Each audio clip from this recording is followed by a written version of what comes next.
T V Prasad, പിന്നെ ഈ മന്ത്രിസഭാ യോഗം ഇന്ന് ചേരുകയാണെന്ന് കേൾക്കുന്നു. അതിൽ ഈ വനനിയമ ഭേദഗതി ഒരുപാട് വിവാദവും മറ്റുണ്ടാക്കിയതാണല്ലോ. അതെന്ന് വനമന്ത്രി വിശദീകരിക്കുമെന്നും പറയുന്നുണ്ട്. അതെന്താ, സർക്കാർ പിന്മാറാൻ എന്തെങ്കിലും പദ്ധതി ഉണ്ടോ? എന്താണ് മാറേണ്ടി വരുമല്ലേ? കാരണം ഈ 140ഓളം പരാതികളൊക്കെയാണ് ഈ ഭേദഗതിയുമായി ബന്ധപ്പെട്ട് ലഭിച്ചിട്ടുള്ളത് അല്ലേ പ്രസാദ്?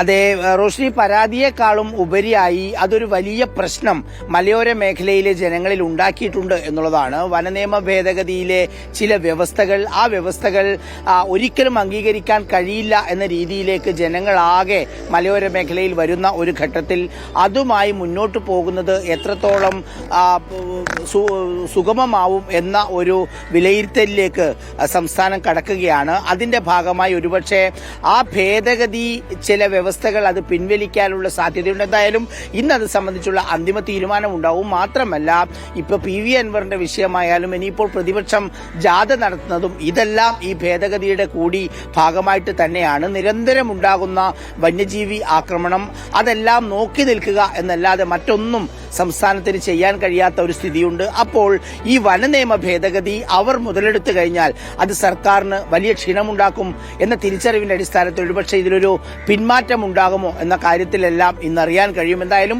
വനം മന്ത്രി AK ശശീന്ദ്രൻ ഇക്കാര്യം മന്ത്രിസഭാ യോഗത്തിൽ വിശദീകരിക്കും. അതിന് പിന്നാലെ അതിലൊരു തീരുമാനം ഉണ്ടാകുമെന്നാണ് പ്രതീക്ഷിക്കുന്നത്. ശരി, തീരുമാനം കാത്തിരിക്കുന്ന ഒരുപാട് ജനങ്ങളും ഉണ്ട്. കാരണം ഒരുപാട് ആക്ഷേപങ്ങളും പരാതികളും ഒക്കെ വന്ന സാഹചര്യത്തിൽ പ്രത്യേകിച്ച് സംസ്ഥാനത്ത് പല സ്ഥലങ്ങളിലും ഈ മാൻ അനിമൽ കോൺഫ്ലിക്റ്റ് രൂക്ഷമായിട്ടുള്ള സമയമാണ്.